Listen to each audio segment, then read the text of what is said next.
රත් පිළියම් කිරීම පාඩමේ වැදගත්ම කොටස තමයි මේ කියලා දෙන්න හදන්නේ ඔයාලට. මෙතන තියෙනවා වාණේ කෑලි දෙකක්. යකඩ නම් අපිට මේ කියන කතන්දරේ අවශ්‍ය වෙන්නේ නැහැ. දැන් මේකදී වෙන්නේ මේ ලෝහ දෙක මැද වෙල්ඩින් කරද්දී බොහෝ වෙලාවට පිපුරුම් යනවා. මොකද මේවා වාණේ. වාණේ වෙල්ඩින් කරද්දී පිපුරුම් යන්න බලනවා. මොකද සංකෝචනය වීම වෙනස් වෙනවා එකින් එකට. ඒකින්ද මේ පිපුරුම් යෑම වැළැක්වීම තමයි අපේ ප්‍රධානම අරමුණ මේ වෙල්ඩින් එකක් කරන්න ඉස්සෙල්ලා රච් කිරීම. අපි මොඩියුල් අංක 5 තියෙනවා වෙල්ඩින් කිරීමට පෙර රච් කිරීම හා වෙල්ඩින් කිරීමෙන් පසු රච් කිරීම කියන එක. මේ රත් පිළියම් කිරීම. එතකොට ඒකෙදී මේ වාණේ කෑලි අනිවාර්යයෙන්ම වාණේ කොටස් දෙකක් වෙල්ඩින් කරනවා නම් පෙර රච් කිරීම සහ පසු රත් පිළියම් කිරීම අවශ්‍යයි. අපි බලමු ඒක කරන විදිය.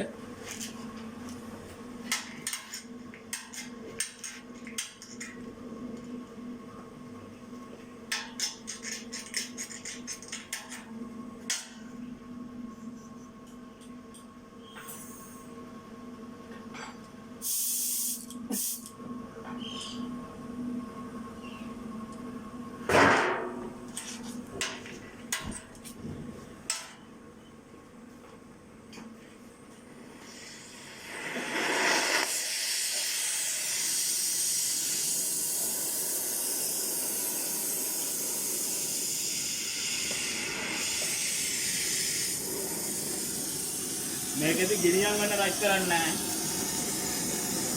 සාමාන්‍ය සෙල්සියස් අංශක 300ක වගේ ප්‍රමාණයට නිල් පාට වෙන්න රච් කර ගැනීම කරනවා. සම්පූර්ණ මේ කොටස රච් කර ගන්න ඕන.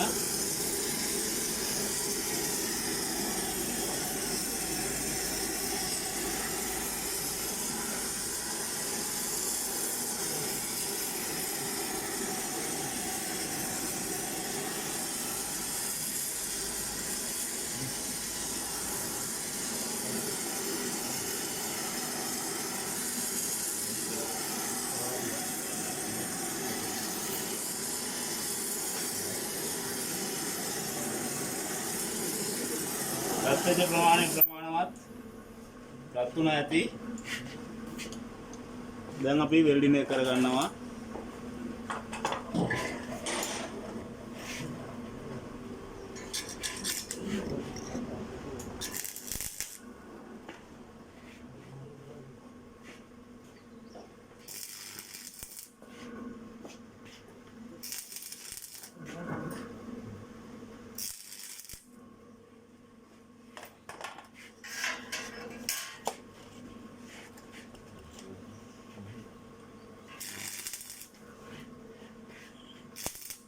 තුනේ හින්දා එක දිගට වෙල්ඩින් එක ගහලා යන්න බෑ.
වෙල්ඩින් කරලා ඉවරයි. ඒක රස්නේ. නමුත් අපි අවශ්‍ය ආකාරයට හරියට ගැනීම කර ගන්න ඕන. ඒක දීලා තියෙනවා නේද කිව්වදලා.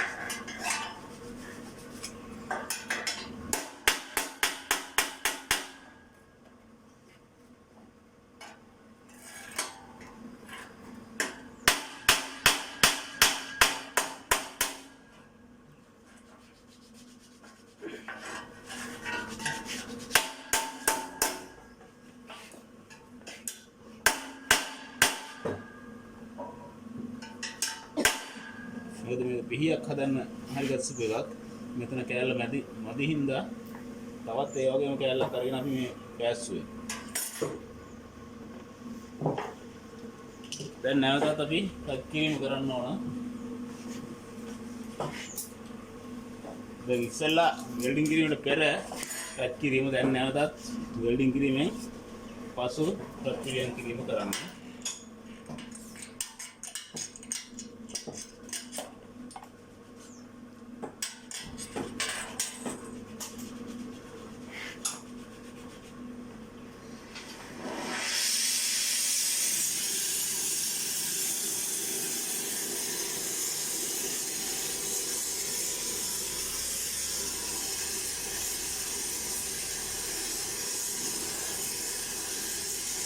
මේ විදිහට කරේ නැත්නම් වෙන්නේ මේ වෙල්ඩින් කරපු එක දිගේ වෙල්ඩින් එක පුපුරනවා. පිපිරීම වළක්වීම තමයි මේකේ ප්‍රධානම අරමුණ වෙන්නේ. රත් පිළියම් කිරීමේ.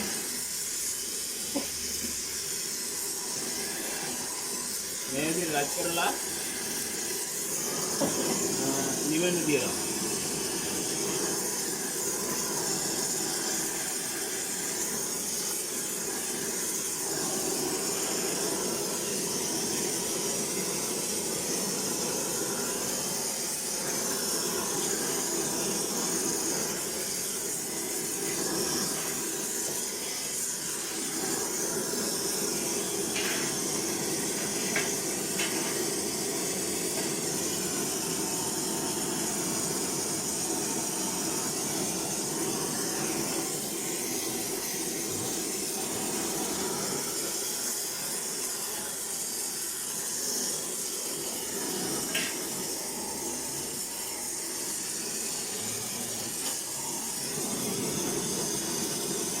හරි රත් වෙලා තියෙන්නේ. දැන් නිවෙන්න තියනයි තියෙන්නේ. අපි නිවෙන්න තියමු. නිවෙන්න වගේ ගැහෙන තැනකට තියලා තියෙන වැඩි හොඳයි. උලන් අදින්න තියෙන්න කාමර උෂ්ණත්වය හිමීට සිසිල් වෙන්න.